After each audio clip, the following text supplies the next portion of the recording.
All right, today we'll talk hierarchical models, okay? Hierarchical models. Okay. Well, let's do a review of. Let's skip attendance. All right.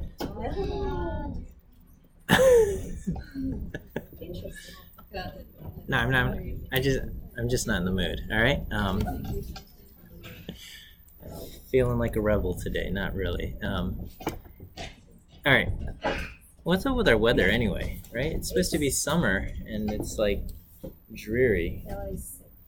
Yeah. Okay. Review of beta binomial. All right. So this was something like we got a dichotomous outcome.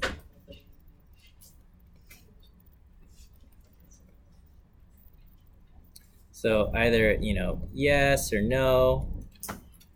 And we have, the probability of yes is equal to theta. And, our y sub i's, if yes is coded as 1 and no is coded as 0, y sub I comes from a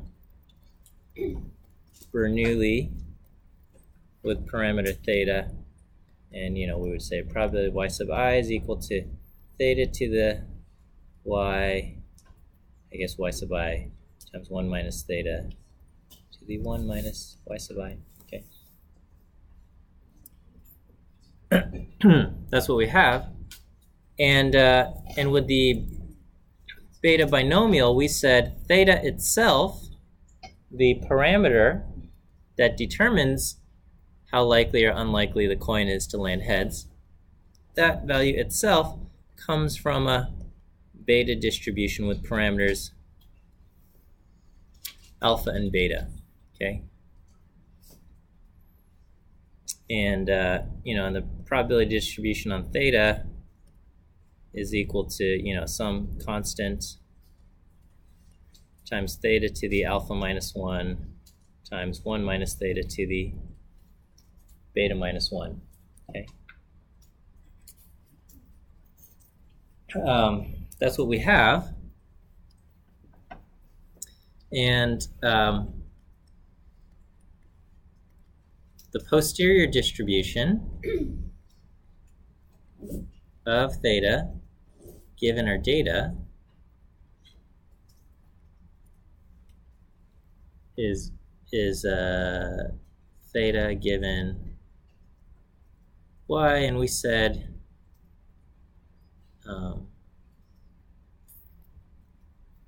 this is proportional to the probability of our data given the value of theta times the prior distribution of theta.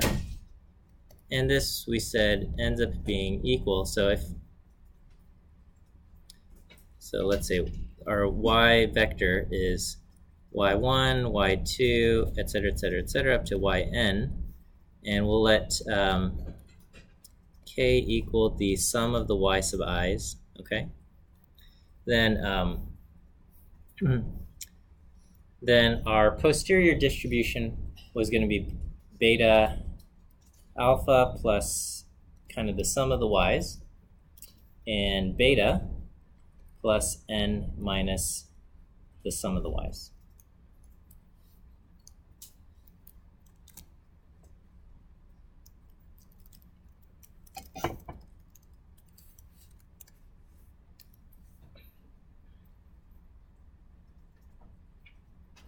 Okay, I hope this looks familiar, feels good.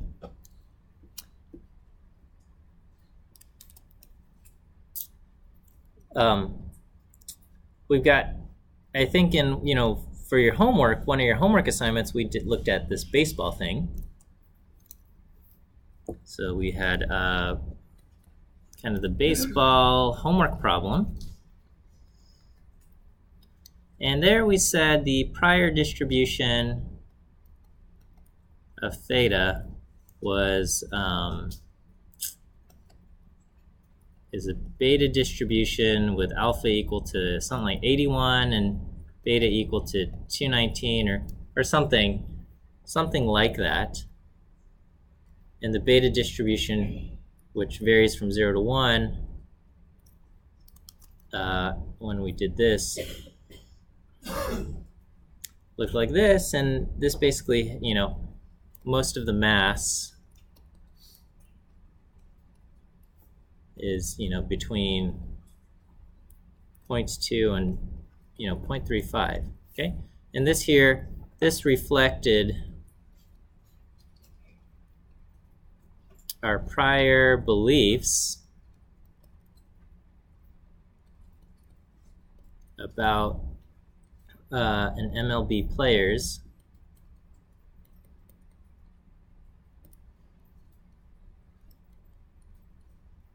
batting average, okay, based on our baseball understanding, baseball knowledge.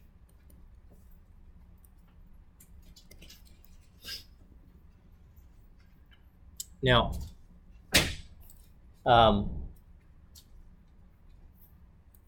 but a lot of you guys, maybe you feel uncomfortable with kind of the arbitrary method with which we selected alpha and beta, okay?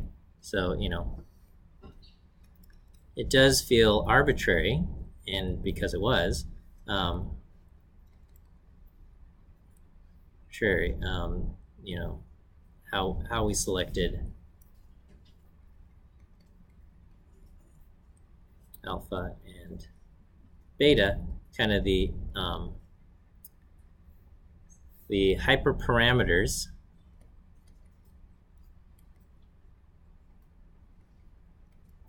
that determine the prior distribution,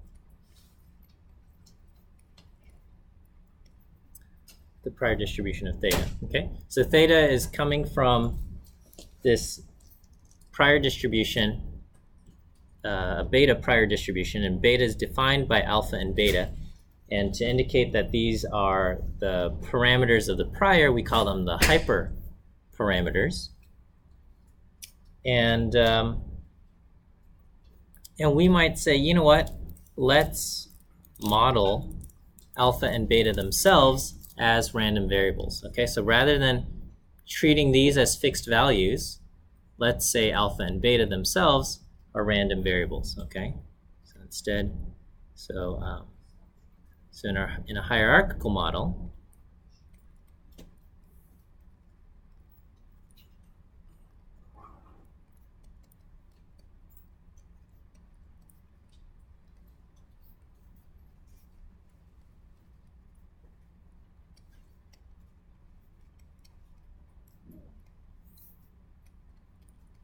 so instead of treating the alpha and beta in the prior distribution as fixed values,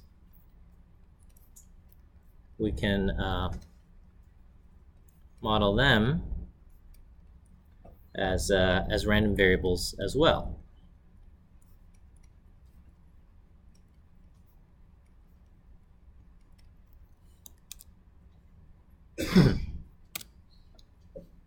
Okay.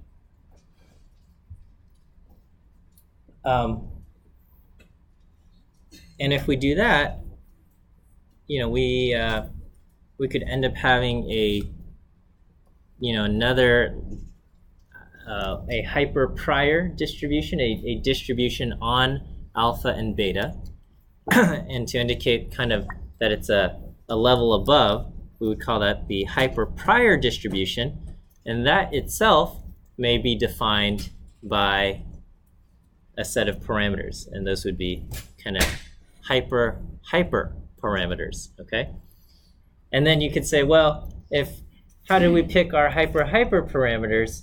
Maybe we need to have another distribution from which this is kind of silly, but you could have it could go turtles all the way down, and you can do this to infinity, but we probably don't want to do that. Okay, so so in a hierarchical model, instead of treating alpha and beta as in the priors fixed values, we can model them as random variables as well. So we can say alpha and beta come from some prior distribution, hyper prior distribution. So alpha and beta come from a hyper prior distribution, okay? And this hyper prior distribution could have its own set of hyper parameters and so on and so forth, okay?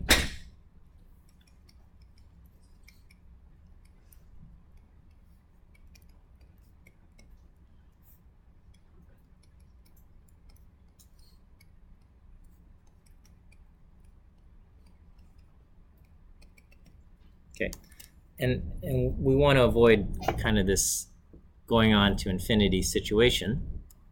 And so one way to avoid modeling, you know, hyper priors and hyper priors and all of this,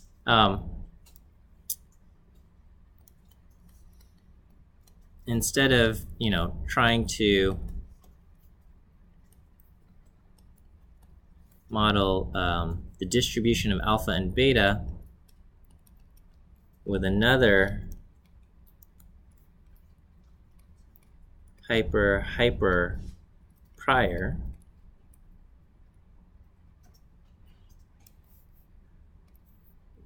you know, we will try to use an uninformative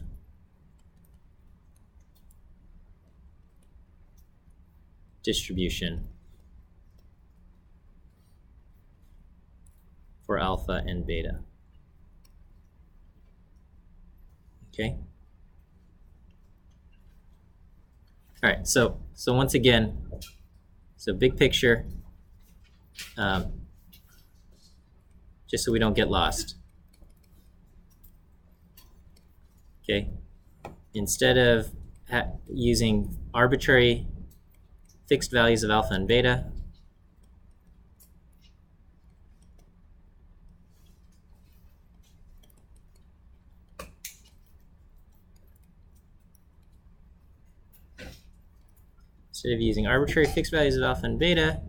we model alpha and beta with its own distribution called a hyper prior distribution.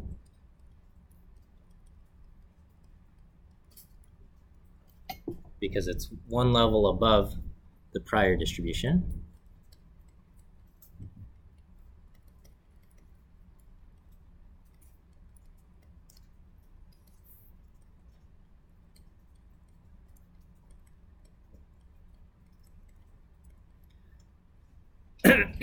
And to avoid too many levels above, we're going to just use an uninformative distribution for alpha and beta. Okay, so an example of an uninformative distribution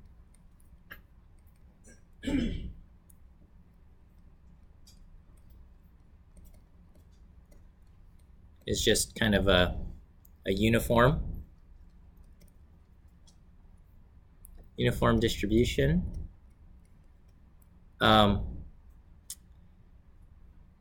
And in this case, alpha and beta has to be greater than 0.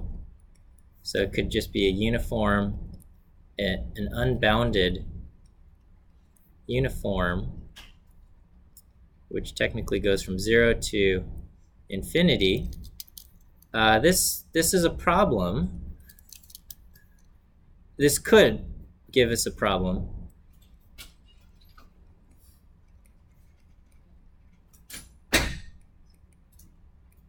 Because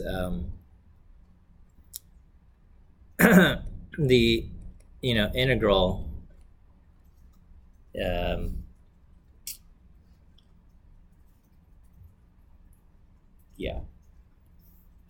because technically the density is 1 over infinity, but maybe you pick an arbitrary max value or something, we could have problems because the integral, is now can get messy. But a lot of times we can just treat it a little bit like a constant, and we'll be okay. Okay, so we can also treat this as a unknown constant term for now. All right, let's take a look at how this might behave. Okay, let's see. I'm going to use there's a rat tumor example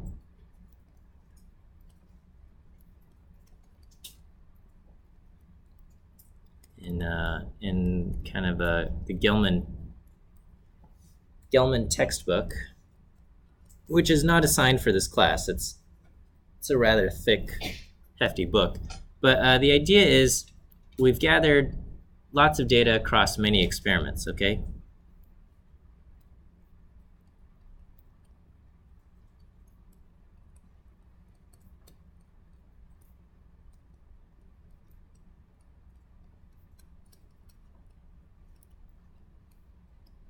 Okay, in fact, there's been 70 experiments. And apparently, I don't know, in these experiments, a lot of rats develop tumors, and I guess that's just something that happens to rats. Usually for people, if you have a tumor, you want to seek medical attention right away, but with rats, I guess not. But okay, so anyway, we've got 70 experiments, but it would be inappropriate to treat all of the rats together from the same distribution, okay? So we might, it might be more reasonable to say each experiment has its own theta value, okay? So it's probably wrong to say all rats across all experiments share the same theta.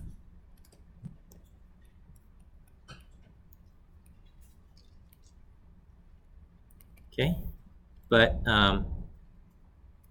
we might say each of the 70 experiments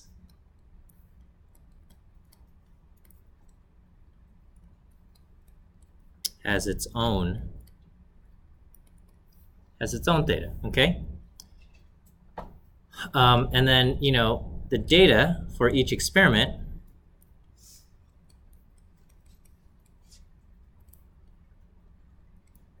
is going to be, you've got kind of a y1 vector, which will be, 0, 0, 1, 1, 0, etc., etc., etc. And so you might have kind of the sum of the y1 sub i's would be, I don't know,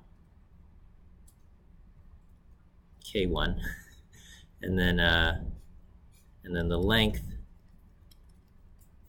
of y1 would be n1 or something. Okay. So anyway, our diagram would be something like this. You've got alpha and beta. These define a beta distribution.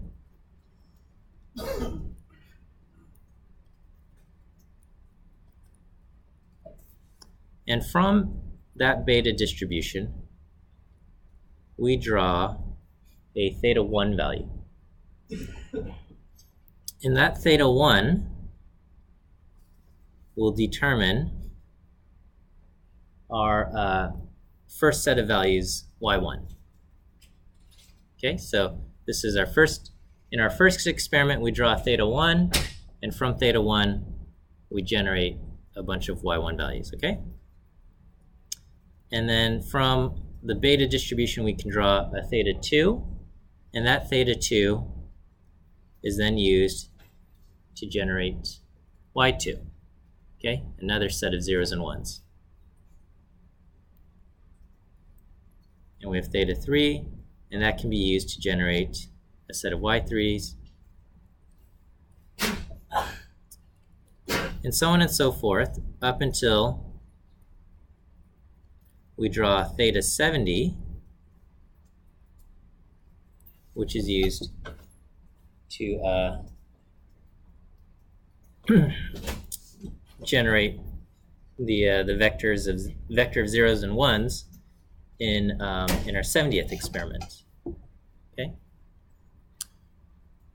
So this is our diagram to represent. We're getting different theta values drawn from the beta, and each of those theta values are then used to generate a set of y's.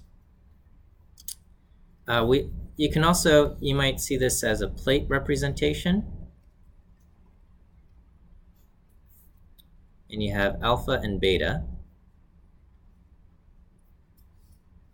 And then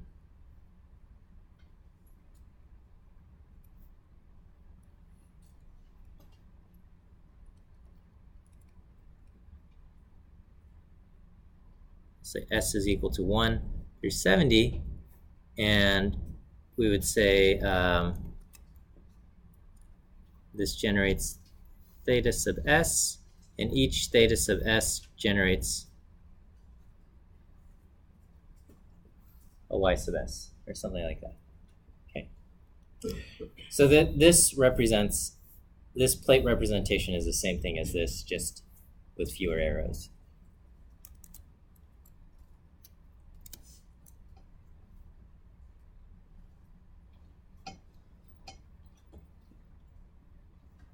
Okay, and we can imagine the baseball data being very similar as well. There might be some distribution, beta distribution of alpha and beta that, I don't know, is not known to us, and each player themselves has their own theta value, right, for batting average. So some players have high batting averages, some have lower ones. Each player has a theta value for their batting average, and every time they go up to the plate to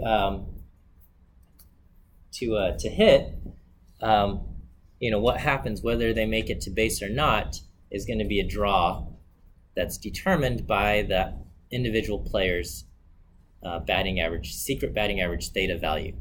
Okay, and we just witness, values drawn in accordance to their theta. Okay, so if this is the case, and we want to model alpha and beta in our thing, this is what we want. So we will now include alpha and beta in our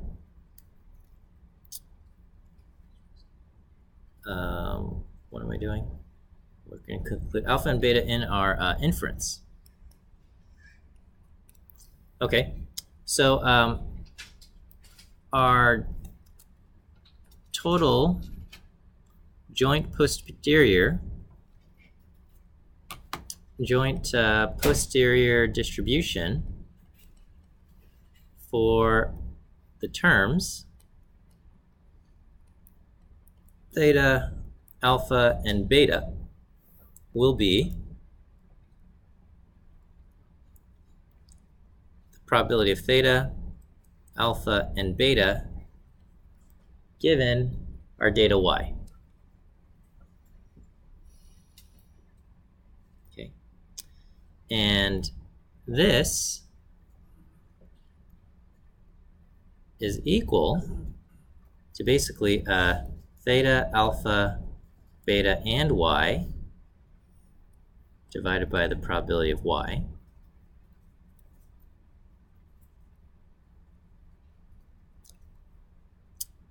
which we can say is proportional to the probability of theta, alpha, beta, and y, okay? And this part we can then factor into a bunch of things, right? We can say this can be y times probability of y given theta, alpha, and beta times the probability of alpha, theta, alpha, and beta, right? So this is just splitting up a joint into kind of a conditional distribution. All right, and so this part, but if we think about it, y only depends on theta, okay? So theta is drawn from the beta distribution determined by alpha and beta, but once theta has been selected, y is determined only by theta, okay? So y is indirectly influenced by alpha and beta, but once we have selected theta, it is only influenced by theta. So here we have this, okay? So this, maybe I'll just move some things around.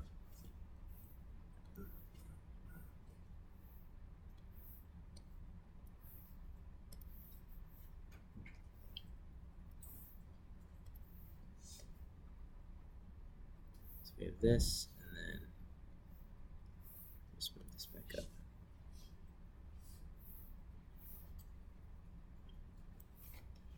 Okay, so this part boils down to that. And then we have probability of theta, alpha, and beta. But what we can do is I'm going to further split this and say theta is given by alpha and beta, and then we'll have a distribution for alpha and beta. Okay.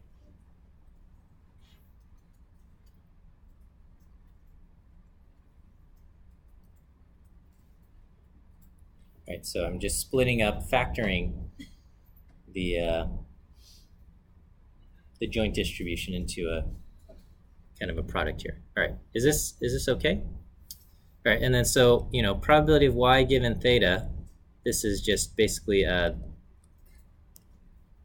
Bernoulli with theta, and then probability of theta given alpha and beta. This is a beta distribution with alpha and beta.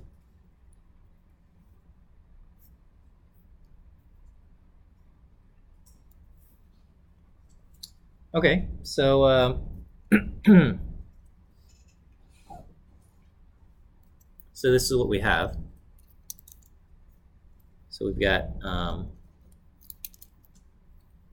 the probability of theta, alpha, and beta given y is going to be proportional to all of this.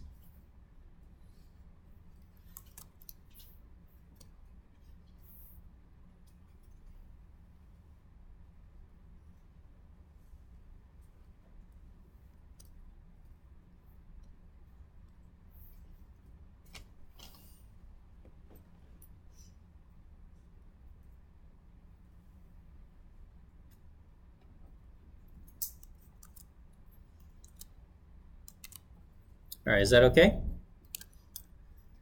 All right, so now we might say, okay, now we want to figure out how can we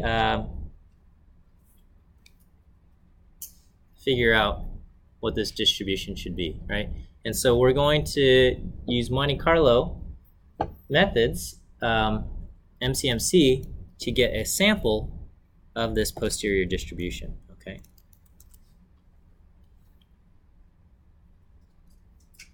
Okay, so we want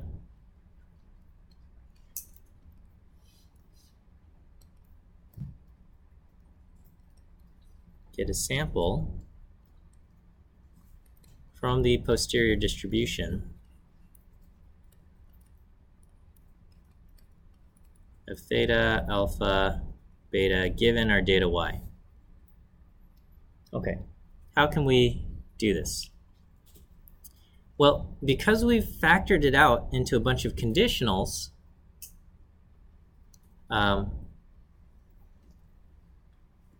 we can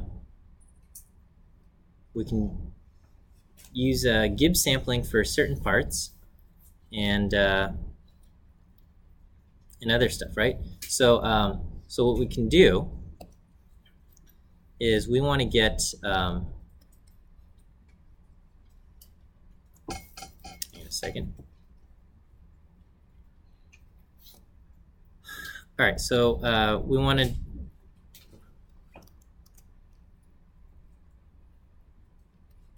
we can use Gibbs sampling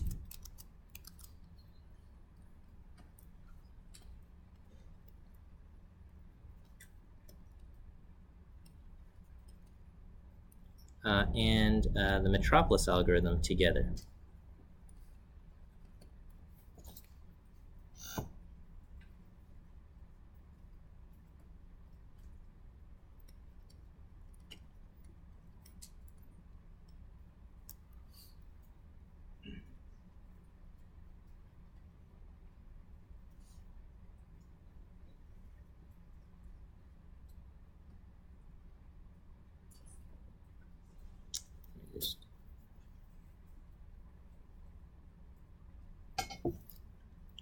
Okay, so what we'll do is first we can draw theta given all the other values, alpha, beta, and y. And we can say, so if we think about the relationship between theta and everything else, we know that this is going to come from a beta distribution for alpha plus basically k and beta plus n minus k, right? And the thing is that in our model we've got 70 different theta values, okay? So we can do this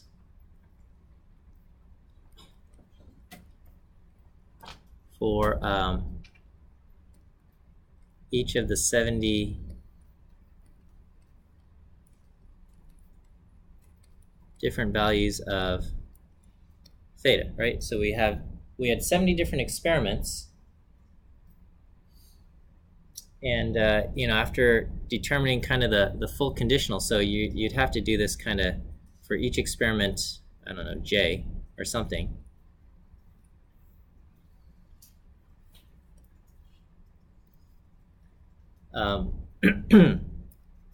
Different values of theta, right? So you have we have a different,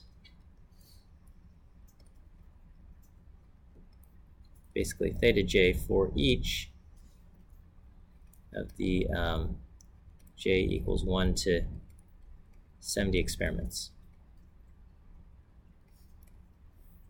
All right, so we get theta given alpha, beta, and y. And then for the other part, alpha and beta given all of the other values. So theta, how do I draw like, so this represents all of the different theta values, all 70 of them, and our kind of our y values. This part, you know, this is a little bit more complex, okay? This, all we can say, you know, this would be the probability of alpha and beta and theta and, you know, y given divided by the probability of theta and y. But we can just say this is proportional to probability of alpha, beta, theta, and y, which is going to be proportional to what we have up here. Y given theta theta given alpha and beta, and kind of our prior distribution on alpha and beta. So this part, we understand this part and we can do a full conditional distribution. This part we can only get something that it is proportional to. Yes, question? For the theta, are those thetas or are they all supposed to be representing all the thetas? Yeah, these would be The really big ones? Well, what is it?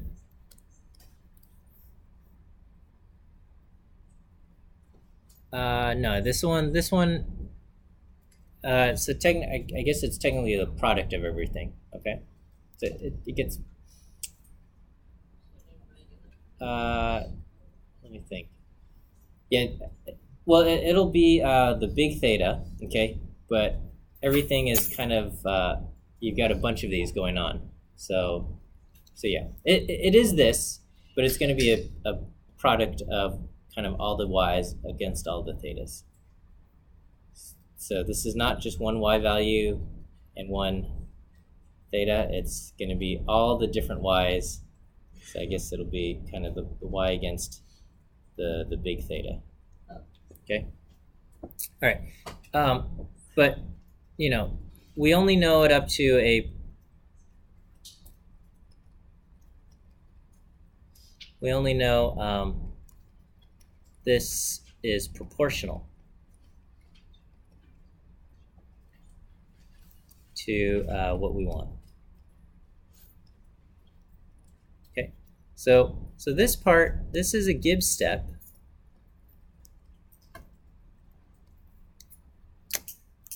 But this part, where we only know that it's proportional to something, what can we do?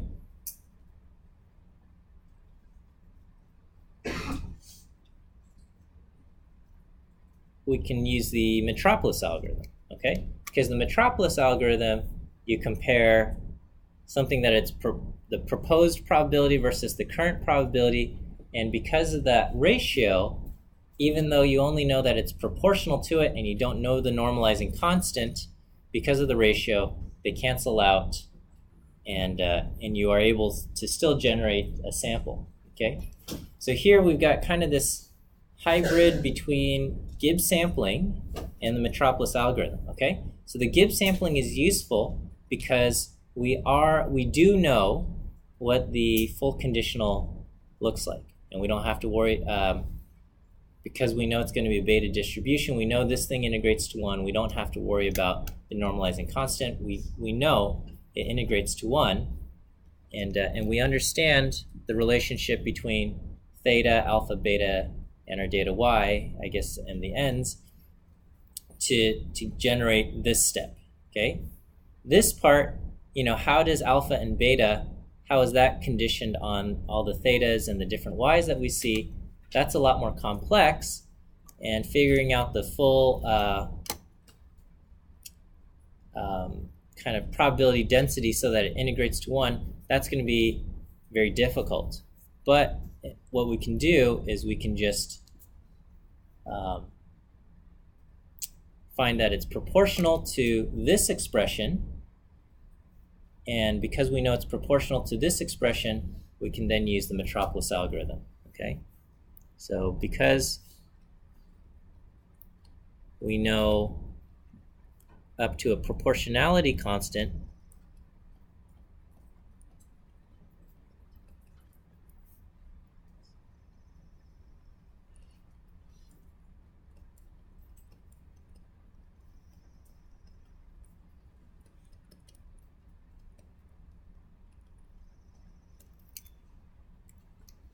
we can use the Metropolis or Metropolis-Hastings algorithm.